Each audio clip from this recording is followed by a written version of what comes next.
High বন্ধুরা, চলে এসেছি তোমাদের সাথে আজকে আরো একটা নতুন রেসিপি নিয়ে। মাটন কষা, তার সাথে পোলাওয়ের রেসিপি।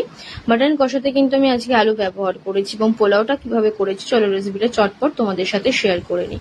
প্রথমে আমি একটা পেস্ট বানিয়ে নিয়েছিলাম পেঁয়াজ, আদা, রসুন, কাঁচা লঙ্কা, টমেটো। আর এদিকে কড়াইতে আমি সর্ষের তেল দিয়ে দিয়েছি। তার মধ্যে গোটা জিরে, শুকনো লঙ্কা, তেজপাতা ফোড়ন দিয়ে কিছুটা পরিমাণ পেঁয়াজ আমি ঝিরিঝিরি করে কেটে এটাকে লাল করে ভেজে নিয়েছি। তারপর যে মশলাটা আমি পেস্ট করে রেখেছিলাম সেটা দিয়ে কিন্তু আমি ভালো করে কষাবো।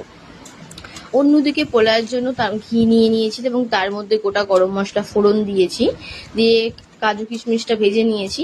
তো ওটা তোমাদের সাথে তোলা হয়নি, তাই শেয়ার করা হলো না। এদিকে দেখো মাংসটা আমি দিয়ে দিয়েছি গ্রেভিতে। তার মধ্যে কিন্তু গুঁড়ো মশলা যেমন নুন, হলুদ, জিরে গুঁড়ো, ধনে গুঁড়ো এবং কাশ্মীরি মির্চ ব্যবহার করেছি, এবং হাই ফ্লেমে কিন্তু কষাচ্ছি।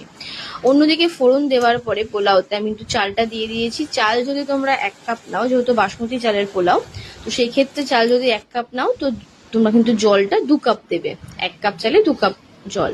ওদিকে পোলাও হচ্ছে, আর এদিকে প্রেশার কুকারে আমি মাটনটাকে সিটি দেবো, তার জন্য কিছুটা জল গরম করে তার মধ্যে কিন্তু কষা মাটনটা দিয়ে দিয়েছি।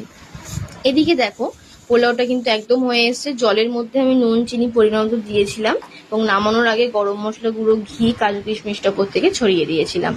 তো এদিকে দেখো মাটনটা সিটি দেওয়া হয়ে গেছে, এবং যেহেতু মাটনে আমি আজকে আলু ব্যবহার করেছি, আর নামানোর আগে ঘি, গরম মশলা আর ধনেপাতা কুচি ব্যবহার করেছিলাম মাটনটাতে।